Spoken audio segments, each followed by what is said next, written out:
है, लेकिन फिर भी रस्सी 2 अंगुल कम पड़ जाती है। मैया बहुत परेशान हो गई। अब कन्हैया कहने लगे हैं, अच्छा यहाँ 2 अंगुल रस्सी कम क्यों पड़ जाती थी? कारण ये कि यहाँ 2 शक्तियां हैं। एक शक्ति है ऐश्वर्य शक्ति, दूसरी है मातृ शक्ति। एक कहती है कि ये साक्षात ब्रह्म है, मैं इनको बंधने नहीं दूंगी, और एक रस्सी कहती है कि बंध जाने दो, ये माँ है। और माँ के लिए बेटा चाहे डीएम हो जाए, एसडीएम हो जाए, सीएम हो जाए, पीएम हो जाए, लेकिन माँ के लिए तो बेटा ही।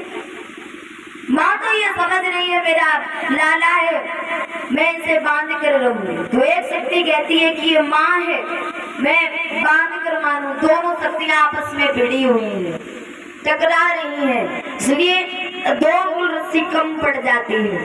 अच्छा, गोविंद ने देखा, कन्हैया ने देखा, तो दोनों शक्तियों के समझाया कि लड़िए नहीं, झगड़िए नहीं, मैं ब्रह्म अवश्य हूँ, लेकिन मेरा भेद ना खुल जाए, इसलिए समझाया कि मान जाओ, बंद जाने दो, ये मान है।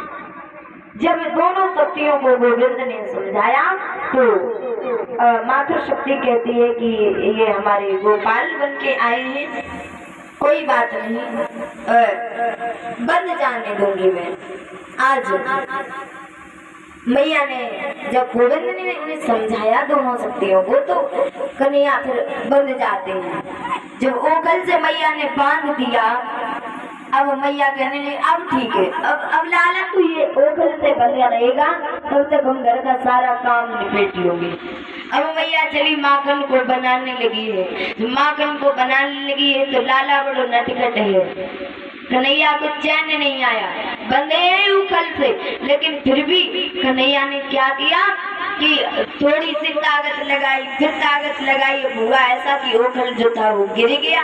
तो कन्हैया आगे आगे घुटुन घुटुन चलने लगे, पीछे से ओखल भी जा रहा है ना।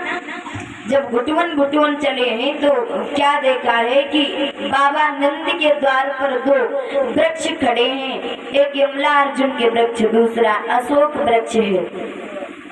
और ये वृक्ष जो है ये दोनों ही कुबेर के पुत्र थे पूर्व जन्म में।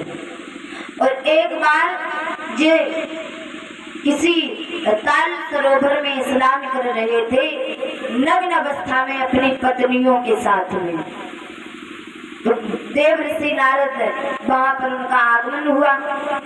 तो इन्होंने कोई मर्यादा नहीं की, नग्न अवस्था में पत्नियों के साथ स्नान करते रहे। तो देव ऋषि नारद को बड़ा क्रोध आया, तो उन्होंने श्राप दे दिया कि जाओ, तुमने हमारा अपमान किया है, तुम मनुष्य होकर के और तुम्हें जरा भी लाज शर्म नहीं आती है, इस प्रकार से नग्न अवस्था में खड़े हो जैसे वृक्ष खड़े रहते हैं, जाओ मैं तुम्हें श्राप देता हूँ कि तुम वृक्ष हो जाओ। तभी ये कुबेर के दोनों जो बेटे थे, यमला अर्जुन अशोक वृक्ष, ये दोनों ही महाराज आज वृक्ष बन जाते हैं।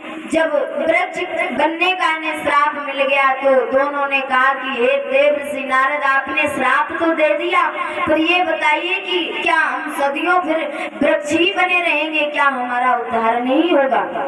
तो नारद ऋषि ने जवाब दिया कि जाओ, द्वापर युग में जब भगवान कृष्ण आएंगे, अपनी लीलाएं करेंगे, बाबा नंद